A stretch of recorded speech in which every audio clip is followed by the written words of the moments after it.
Your book, your story, your journey. Rightcoach.ie. So, when I was in a business networking group in Charleville this would be about 10 years ago now at this stage, I was working for a Limerick-based IT company, and I used to come down here for, I think it was something ridiculous, it was 7 o'clock in the morning or something, and it was a bit sort of stuffy and a bit dull. The lads were grand, but it was 7 o'clock in the morning, and there was one lady who used to come along and literally light up the room when she walked in, wearing a bright pink or a bright yellow jacket, and that was Noreen, and I'm privileged to invite her to come along today as a speaker, just to say a couple of words about the work she does. Thank you. Thank you. No worries. Okay, I can hide my knocking knees behind this. So I'm Noreen. I have a yoga studio here in Charleville. I suppose just to give you a bit of background of what I do, I teach yoga. I'm a yoga therapist as well. I also do energy healing, Reiki, IET. I'm a bioenergist. I'm also recently qualified as a masseuse and in aromatherapy, so it's gone very in every direction, in every way. But I suppose my journey started a number of years ago, and no more than has been said before me here, I never thought I had mental health issues until my dad died, and he was the first individual I saw actually take his last breath in front of me. And my dad, I suppose, has always been described as my rock. He was the one person in my life that no matter what I did, he was always there for me.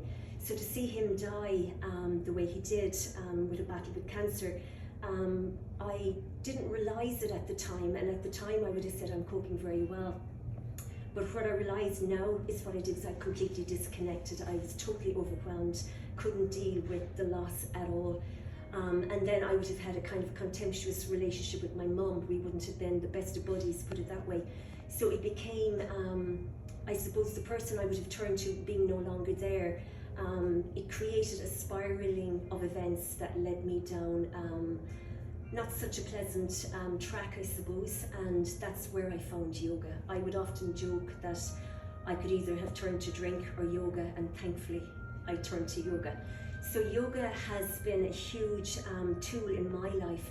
It gives me the strength to face things. Now, don't get me wrong, there are days I will open a yoga mat, I'll sit in it and I'll cry. But eventually I will start doing a pose, and I suppose Desi has mentioned breathing exercises.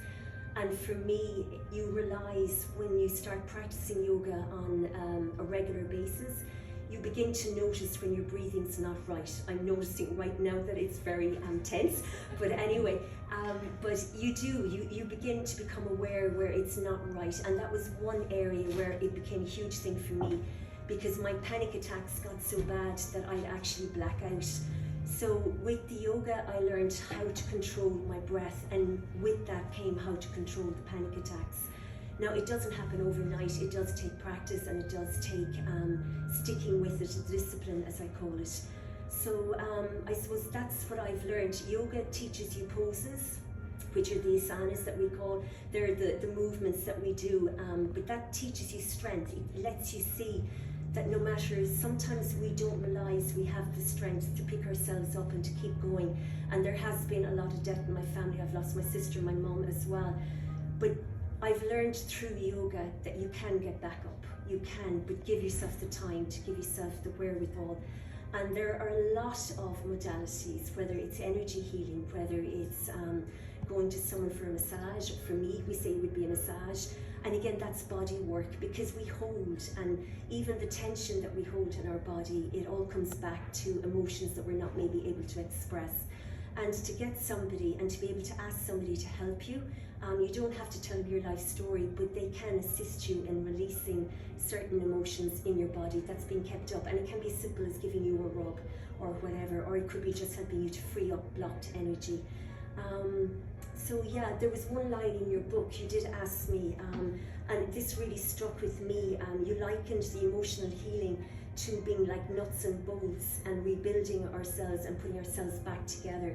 And I guess for myself, being at my lowest, and I had realised there wasn't any further for me to sink, and I think there was great power in knowing that you were on the turnaround coming back up.